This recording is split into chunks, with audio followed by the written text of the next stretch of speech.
मैं हूं आपके साथ साधना मत्रा। बुलेटिन का आगाज अहम खबर के साथ करेंगे। कोरोना संकट से इस साल भी आम यात्री चारधाम यात्रा नहीं कर सकेंगे। कोरोना के बढ़ते मामलों को देखते हुए उत्तराखंड सरकार ने चारधाम यात्रा को स्थगित करने का बड़ा फैसला लिया है।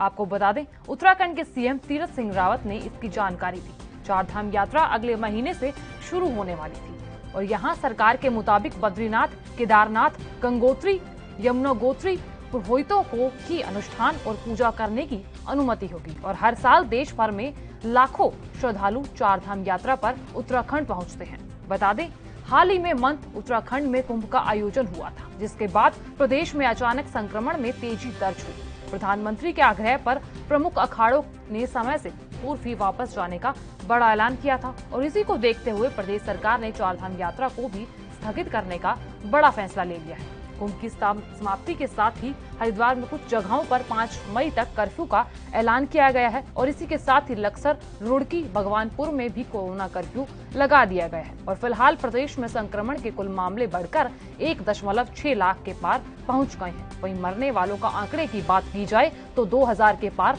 पहुंच गई है और फिलहाल प्रदेश में सक्रिय मामले 43,000 से ज्यादा हैं और कोरोना से सबसे ज्यादा प्रभावित राजधानी देहरादून है और जिसके बाद हरिद्वार और नैनीताल का नंबर है।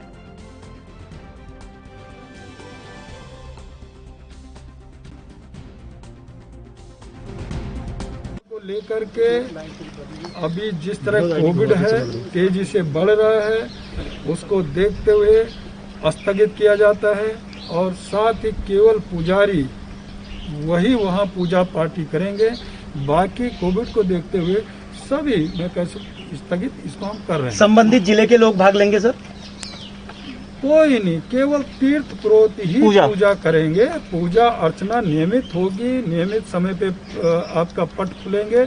लेकिन जो राहुल जी हैं, जो पूजा पाठी हैं, जो पुजारी हैं, वही वहाँ पूजा अर्चना करेंगे। बाकी शेष लोगों को, पूरे देश के लोगों को चारधाम यात्रा अभी बंद है और स्थगित किया जाता है। रेमडेसिविर देखिए, कोविड को लेकर के हम लोग पूरी तरह से तैयार हैं और अभी जो कुंभ में जो एम्बुलेंस लगी थी 108, वो 168 लगभग जो पहले थी और उन सब को हमने हर डिस्ट्रिक्ट में, इवन पर विधानसभा में 2-2, 3-3 एम्बुलेंस दी हैं और आज उस क्षेत्रों में भी भेज दिया गया है। अभी आप ही के सामने रवाना कर दिया गया है।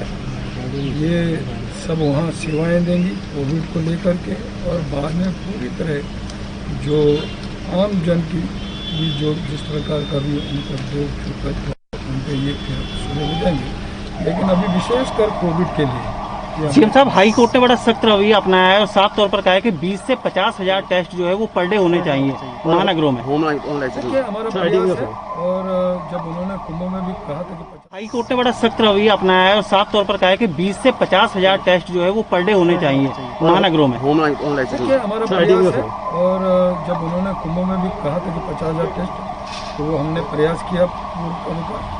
यहाँ भी हम पूरा करेंगे और मैं कह सकता हूँ कि टेस्टिंग में यदि कहें तो हम सबसे अधिकतम टेस्ट प्रदेश के अंदर हो रहे हैं, जिसमें हम किसी प्रकार कोताही नहीं बरते हैं।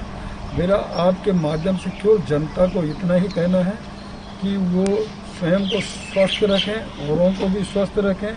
मास्क जरूरी है और 2 गज की दूरी, सैनिटाइज का उपयोग ये लगातार करें तो मुझे लगता है कि इससे हम जल्दी निजात पाएंगे। सर, डेथ रेट हमारा सबसे ज्यादा है सर। हमारा डेथ रेट सर केंद्र से भी ज्यादा हो गया है भारत से। देखिए, उसका ये कारण है कि मैंने पहले भी कहा कल आपको कि अपना प्रांत तो है ही, साथ में 3 स्टेट सामने लगे हुए हैं। आपका हिमाचल है, हरियाणा है, उत्तर प्रदेश का पश्चिमी बेल्ट है। वहाँ से भी पूरी तरह पेशेंट मरीज और तब आते हैं जबकि उनकी हालत गंभीर हो जाती है। मेरा ये कहना है कि शुरू में सजग रहें और टेस्टिंग कराएं, इससे घबराएं नहीं, घबराना नहीं चाहिए, शुरू में टेस्टिंग कराना चाहिए। और ये तब होता है कि जबकि गंभीर हालत में लोग जब आ जाते हैं तब उसके बाद हॉस्पिटल की ओर भागते हैं। तो पहले ही सजग रहें, पहले ही टेस्टिंग कराएं। कांग्रेस के राष्ट्रीय महासचिव और पूर्व मुख्यमंत्री हरीश रावत ने कोरोना संक्रमण से निपटने के मामले में प्रदेश सरकार को निशाना साधा है। उन्होंने अपनी पोस्ट में लिखा कि कोरोना चैन टूटे और इसके लिए प्रतिपक्ष ने सरकार को हर संभव कदम उठाने का मेडेंट दिया, लेकिन व्यवस्था में सरकार लचर दिखाई दे रही। तो यहाँ मुख्यमंत्री रावत ने साफ तौर पर कहा कि कोरोना योद्धाओं को प्रोत्साहित करने के लिए प्रोत्साहन राशि समेत जो पुराने वादे किए गए थे वो अभी तक पूरे नहीं हुए हैं। सरकार एक तरफ तो कर्फ्यू लगा रही है और दूसरी तरफ 50-50% उपस्थिति के आधार पर सरकारी कार्यालयों और सचिवालय को खोलने जा रही है। कांग्रेस के राष्ट्रीय महासचिव और पूर्व मुख्यमंत्री हरीश रावत ने कोरोना संक्रमण से निपटने के मामले में प्रदेश सरकार पर निशाना साधा है। तो यहाँ अपनी पोस्ट में उन्होंने लिखा, कोरोना चैन टूटे। इसके लिए प्रतिपक्ष ने सरकार को हर संभव कदम उठाने का मेडेंट दिया, लेकिन व्यवस्था में सरकार लचर दिखाई दे रही है। पूर्व मुख्यमंत्री रावत ने कहा कि कोरोना योद्धाओं को प्रोत्साहित करने के लिए प्रोत्साहन राशि समेत जो पूरे वादे किए गए थे वो अभी तक पूरे नहीं हुए हैं। तो यहाँ उन्होंने साफ तौर पर कहा, प्रोत्साहन राशि समेत जो पुराने वादे किए गए थे वो अभी तक पूरे नहीं हुए हैं। साफ तौर पर उन्होंने कहा, सरकार एक तरफ तो कर्फ्यू लगा रही है तो दूसरी तरफ 50% उपस्थिति के आधार पर सरकारी कार्यालयों को खोलने जा रही है। उत्तराखंड में कोरोना वायरस के बढ़ते प्रकोप को लेकर सीएम तीरथ सिंह रावत ने एक महत्वपूर्ण निर्णय लिया है। उन्होंने कोविड व्यवस्थाओं के लिए विधायक विधि से 1-1 करोड़ रुपए खर्च करने को अपनी स्वीकृति दे दी है। प्रदेश के कैबिनेट मंत्री और राज्य सरकार के प्रवक्ता सुबोध उनियाल ने बताया कि मुख्यमंत्री के इस निर्णय के बाद अब प्रदेश के सभी विधायक अपनी विधायक निधि से अपने अपने विधानसभा क्षेत्रों में कोविड रोकथाम संबंधी व्यवस्थाओं पर 1-1 करोड़ रुपए खर्च कर सकेंगे। मुख्यमंत्री ने सभी विधायकों से अपेक्षा की कि वो तत्काल अपने अपने क्षेत्रों में कोविड की रोकथाम के लिए हर संभव प्रयास करेंगे और विशेषकर सुदूरवर्ती इलाकों में रह रहे लोगों को कोविड के खिलाफ जंग जीतने में मदद करेंगे। तो यहाँ उनियाल ने बताया कि प्रदेश के सभी 70 विधायक ICU ward, oxygen cylinder, ventilator जैसी जरूरतों को पूरा करने के लिए अपने क्षेत्र के जिलाधिकारी और जिला चिकित्सा अधिकारियों से विचार विमर्श करने के बाद अपनी विधायक निधि से 1 करोड़ रुपए तक की राशि जारी कर सकते हैं। लिया मुख्यमंत्री जी ने आज प्रदेश के सुदूर क्षेत्र में भी आम व्यक्ति को कोविड की जंग को जीतने का में मदद दी जा सके, इसके लिए एक बहुत ही महत्वपूर्ण निर्णय लिया सरकार ने। मुख्यमंत्री जी के द्वारा घोषणा की गई है कि इस प्रदेश के 70 विधानसभा क्षेत्र जिस तरह हैं, हर विधायक अपनी विधायक निधि से अपने विधानसभा क्षेत्र में 1 करोड़ रुपया कोविड की जंग में आम आदमी को मदद पहुंचाने के उद्देश्य से 1 करोड़ रुपए का खर्चा कर सकता है विधायक निधि से, जिसके माध्यम से वो आईसीयू वार्ड्स हो, वेंटिलेटर्स हो, ऑक्सीजन सिलेंडर्स हो और अन्य तमाम तरह की सुविधाएं जो कोविड की जंग में आवश्यक है, उनको उस पर 1 करोड़ रुपए खर्चा करने का जो आज ये एक अधिकार दिया, जिसमें माननीय सम्मानित विधायक, जिलाधिकारी और सीएमओ के साथ विचार विमर्श करने। और यहाँ लेंगे एक छोटा सा ब्रेक। बने रहिए हमारे साथ और देखते रहिए एएनबी न्यूज।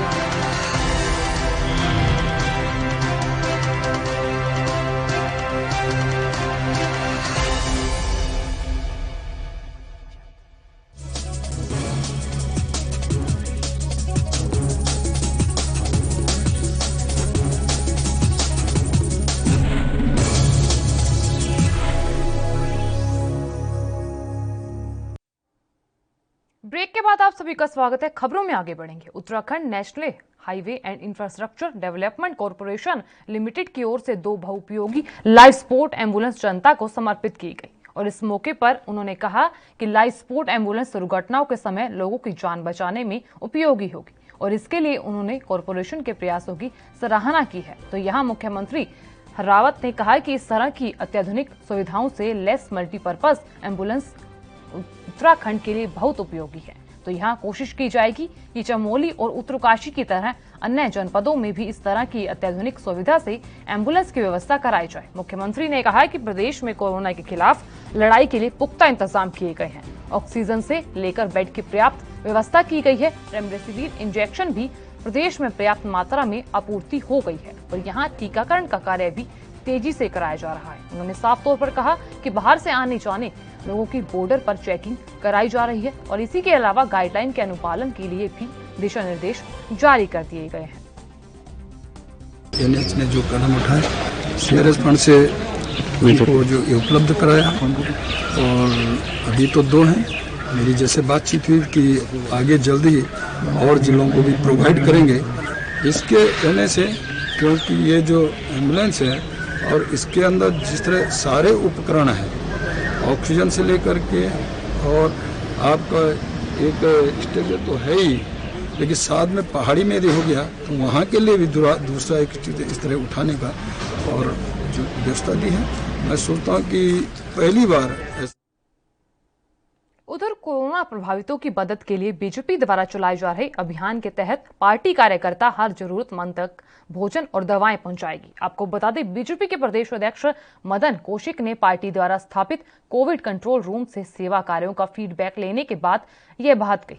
तो यहां उन्हें प्रदेश के विभिन्न जिलों में उन व्यक्तियों से फोन पर बातचीत की जिन्हें कंट्रोल रूम के जरिए मदद मुहैया कराई जा सके। कोशिश के मुताबिक राज्य भर तो जो 20 घरों में पार्टीजनों द्वारा पका हुआ भोजन और 300 घरों तक राशन पहुंचाया गया। तो यहां 2 गज दूरी, मास्क जरूरी अभियान में 1665 कार्यकर्ता जुटे, जबकि 1360 पार्टीजनों ने टीकाकरण अभियान में सहयोग दिया। और यहां मेरा बूथ कोरोना मुक्त अभियान में 1445 कार्यकर्ताओं ने भागीदारी की, जबकि 890 कार्यकर्ताओं ने वरिष्ठ नागरिकों को मदद भी पहुंचाई। उधर उत्तराखंड में कोरोना संक्रमण ने पिछले सारे रिकॉर्ड तोड़ दिए हैं। प्रदेश में पहली बार 24 घंटों के अंदर 6054 नए कोरोना संक्रमित मरीज आए। वहीं 108 मरीजों की मौत हो गई। साथ ही एक्टिव केस की संख्या भी 45,000 पार पहुंच गई और आज 3,485 मरीजों को ठीक होने के बाद डिस्चार्ज किया गया है। आपको बता दें, प्रदेश में अब तक 1,68,616 संक्रमित मरीज आ चुके हैं और जिसमें से 1,17,221 मरीज ठीक भी हो चुके हैं। तो यहां स्वास्थ्य विभाग के मुताबिक 36,384 सैंपलों की जांच रिपोर्ट नेगेटिव आई थी और जबकि देहरादून जिले में सबसे अधिक 2,329 कोरोना संक्रमित मरीज मिले। वहीं हरिद्वार की बात कर ले तो हरिद्वार जिले में 1,178 और नैनीताल में 665 और ऐसे में उधम सिंह नगर में 849 और पौड़ी में 174, टिहरी में 109, रुद्रप्रयाग में 22 और पिथौरागढ़ में 51 और उत्तरकाशी में 81 और अल्मोड़ा में 140। और इस बीच चमोली की बात करें तो चमोली में 175, बागेश्वर में 128 और चंपावत में 153 कोरोना संक्रमित मिले।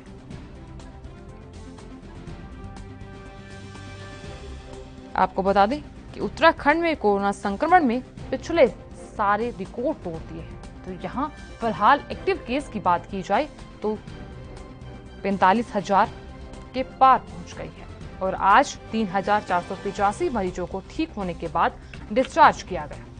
तो लगातार कोरोना के मामले बढ़ रहे हैं और ऐसे में उत्तराखंड में भी कोरोना का कहर लगातार जारी है। तो यहाँ लगातार मरीजों की मौत की खबर सामने आ रही है।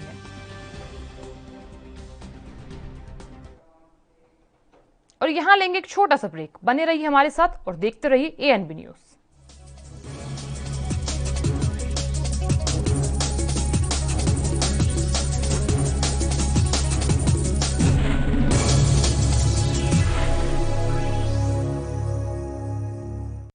क्या आप दुबले पतले कमजोर हैं? आपकी सेहत नहीं बनती, भूख कम लगती है, वजन नहीं बढ़ता? दरअसल मेन बात खाना पीना खाना नहीं है, मेन बात है खाया पिया लगना। और अगर खाया पिया लगेगा ही नहीं तो सेहत बनेगी कैसे? इसलिए हमारी संस्था सन्यासी आयुर्वेदा ने एक ऐसी दवा बनाई है जो कि आपके पाचन तंत्र को, आपके लीवर सिस्टम को ठीक करने का काम करती है, ताकि आप जो भी खाएं उसका पूरे का पूरा निचोड़ आपके शरीर को लगे, आपकी भूख बढ़े, खाया पिया सही से लगे, नया खून बने, हड्डियों में जान आए, वजन बढ़े, ताकत बढ़े, चेहरे पर नूर आए और आप मोटे, तगड़े, खूबसूरत पर्सनैलिटी के मालिक बन जाएं। यह दवा पूरी तरह से आयुर्वेदिक होती है। इसका शरीर पर कोई भी साइड इफेक्ट, कोई भी नुकसान या दुष्प्रभाव नहीं होता। लड़के, लड़कियां दोनों इसका इस्तेमाल कर सकते हैं और पहले 15 दिन के अंदर ही आपको इसका असर महसूस हो जाएगा। सिर्फ 650 रुपए की पूरे 1 महीने की दवा होती है और आप इसे घर बैठे 01145454545 पर फोन करके दवा मंगवा सकते हैं।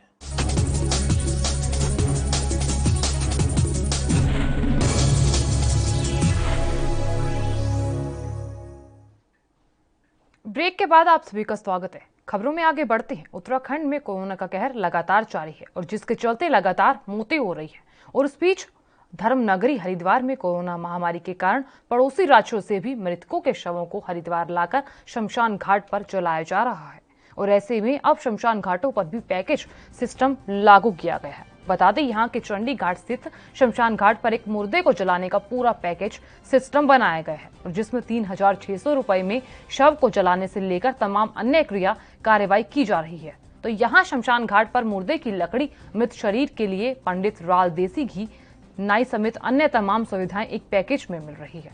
बताया जा रहा है कि शमशान घाट की व्यवस्था संभालने वाले मान सिंह का साफ तौर पर ये बात कहना है कि यहाँ पर सब संस्कार करने वाले लोगों को एक ही जगहों पर सारी सुविधाएं उपलब्ध कराई जा रही हैं और कई बार ऐसा भी होता है कि लोग शव को जलता हुआ छोड़ जाते हैं और जबकि इस वक्त ज्यादातर बॉडी कोरोना वायरस की आ रही है और जिनको जलने में अधिक लकड़ियां लग रही हैं, लेकिन हम दोबारा किसी से पैसे नहीं मांगते। जब तक मृत शरीर अस्थि में तब्दील ना हो जाए तब तक जितनी भी लकड़ियां हैं हम उतने ही पैसों में लगाते हैं।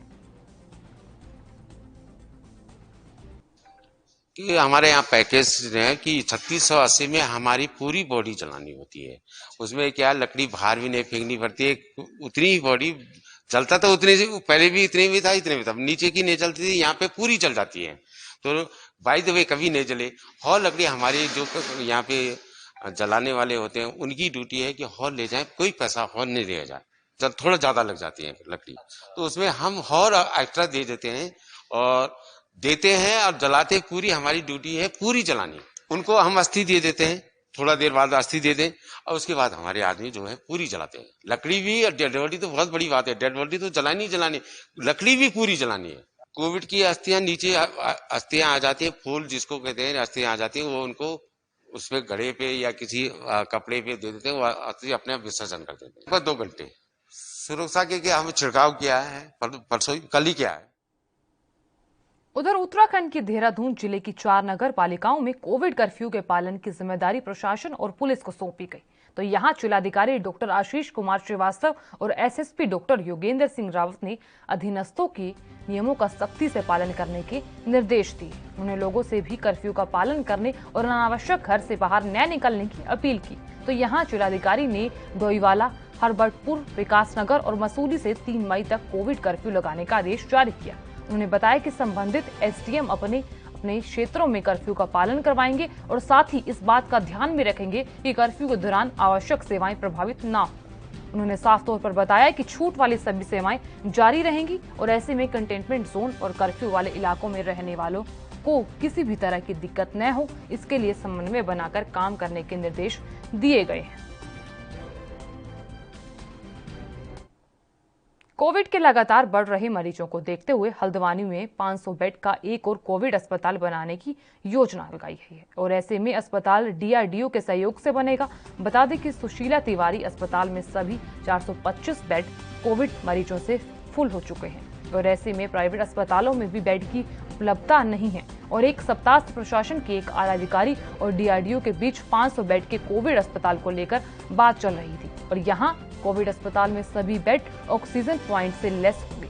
तो यहाँ फार्बी बताया जा रहा है कि फैब्रिकेटेड अस्पताल के निर्माण पर लगभग 10 से 15 करोड़ रुपए खर्च होने की संभावना है और ऐसे में गुरुवार को अस्पताल के लिए जमीन का चयन हो जाएगा और इसी के बाद अन्य औपचारिकताएं पूरी की जाएंगी। प्रशासन के एक वरिष्ठ अधिकारी ने नाम न छापने की शर्त पर बताया कि प्रयास किया जाएगा। तो यहाँ औपचारिकता जल्द पूरी हो, निर्माण का काम जल्द से जल्द शुरू किया जाए और ऐसे में देहरादून में रायपुर स्थित कोविड केयर सेंटर में जल्द ही 40 से 50 आईसीयू लगाए जाएंगे। और यहाँ विधायक उमेश शर्मा ने जिलाधिकारी को पत्र लिखकर आईसीयू के लिए विधायक निधि से 1 करोड़ रुपए देने पर सहमति जताई है।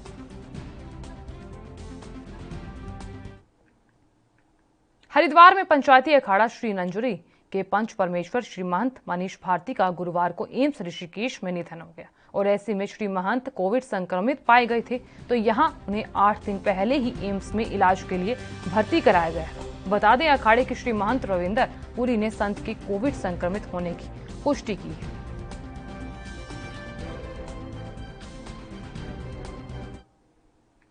उत्तराखंड के नैनीताल हाईकोर्ट ने जिलाधिकारी देहरादून की ओर से जारी ऑक्सीजन सप्लायर्स के गलत नंबर अंकित करने और उत्तराखंड पोर्टल में अस्पतालों की रियल टाइम जानकारी उपलब्ध कराने के मामले में जनहित याचिका दायर की गई है। तो यहां जिस पर डीएम देहरादून को निर्देशित किया गया कि कोर्ट ने साफ तौर पर कहा है कि जनमानस की सुविधाओं को ध्यान में रखते हुए ऑक्सीजन सप्लायर्स के सही नंबर उपलब्ध कराए जाए। साथ ही दवाइयों की कालाबाजारी रोकने के लिए दवाइयों में QR कोड अंकित किया जाए ताकि इसकी मॉनिटरिंग आसानी से की जा सके, ताकि कोर्ट ने कोरोना से जंग जीत चुके लोगों के प्लाज्मा डोनेट करने के लिए नियमावली बनाने के निर्देश जारी किए हैं। तो यहाँ कोर्ट ने मामले की अगली सुनवाई के लिए 10 मई की तिथि चुनी है और ऐसे में मुख्य न्यायाधीश RS चौहान और न्यायमूर्ति आलोक कुमार वर्मा की खंडपीठ के समक्ष मामले की सुनवाई हुई और मामले के मुताबिक देहरादून निवासी अनुपंत ने हाईकोर्ट में जनहित याचिका दायर कर कहा कि राज्य सरकार द्वारा जारी उत्तराखंड पोर्टल हर घंटे में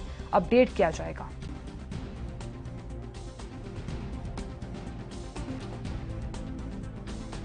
आपको बता दें, ऑक्सीजन सप्लायर्स के सही नंबर अब उत्तराखंड में उपलब्ध कराए जाएंगे। तो यहां जिलाधिकारी को बड़े निर्देश जारी कर दिए गए।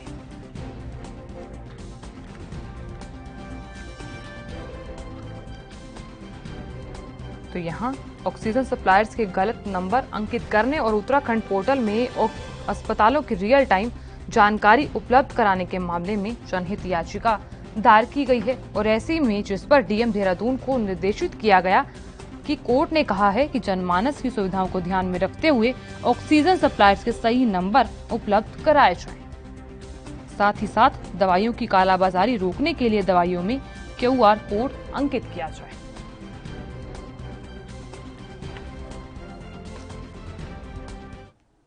उधर रामनगर रोडवेज बस डिपो में खड़ी 3 बसों में जबरदस्त आग लग गई और यहां फायर ब्रिगेड की मौके पर पहुंचकर आग को बुझाया गया। तो यहां आपको बता दें कि फायर ब्रिगेड ने समय रहते आग पर काबू पा लिया। आग लगने के कारण का अभी खुलासा नहीं हो सका है और ऐसे में पुलिस ने एक संदिग्ध को पकड़ा है जिस पर आग लगाने का शक जताया जा रहा है और उससे पूछताछ की जा रही है। तो यहाँ रामनगर रोडवेज बस अड्डे में इन दिनों निर्माण कार्य चल रहा है और जिसके चलते पुरानी बसों को एक साइड पर खड़ा किया गया था। आग पुरानी बसों में लगी है और साथ ही साथ बताया जा रहा है कि इन बसों में बैठकर आसपास के असामाजिक तत्व शराब पीते हैं। स्टेशन इंचार्ज ने बताया कि कई बार पुलिस को सूचना दी गई, लेकिन यहां शाम के समय गश्त बढ़ाई जाए ताकि असामाजिक तत्वों को हटाया जा सके। और कोतवाल अबुल कलाम ने बताया कि आरोपी को शक के आधार पर पकड़ा गया है जिससे पूछताछ की जा रही है। उधर देहरादून के कैलाश अस्पताल में तय समय पर ऑक्सीजन नहीं पहुंचने पर 200 से ज्यादा मरीजों की जान पर बनी है। तो ऐसे में बताया जा रहा है कि आनन फानन अन्य स्रोतों से ऑक्सीजन की व्यवस्था की गई और इसके बाद मरीजों और उनके परिजनों, अस्पताल प्रबंधन और प्रशासन ने राहत की सांस ली। कैलाश अस्पताल में बड़ा हादसा टल गया और बताया जा रहा है कि अस्पताल में 200 से ज्यादा मरीज ऑक्सीजन सपोर्ट पर हैं और इनमें से करीब 150 कोरोना संक्रमित इलाज करा रहे हैं और यहाँ मरीजों की संख्या बढ़ने के कारण इन दिनों अस्पताल में ऑक्सीजन की खपत काफी ज्यादा बढ़ गई है।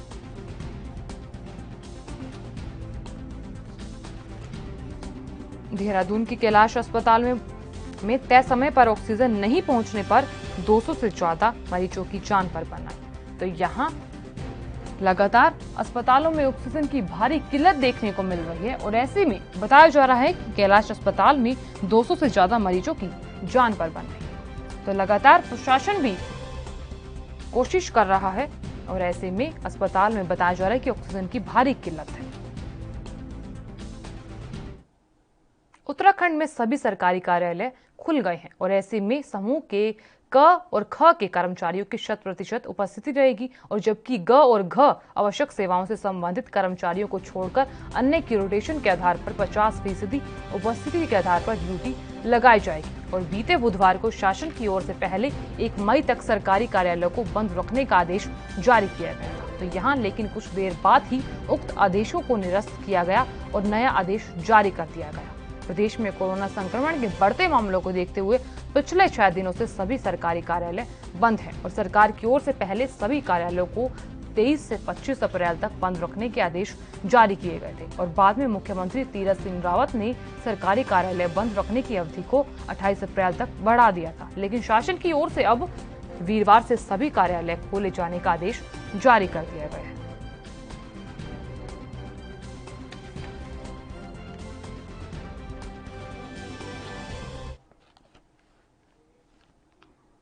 और यहां आपसे लेंगे इजाजत। फिलहाल के लिए मुझे दीजिए इजाजत। नमस्कार।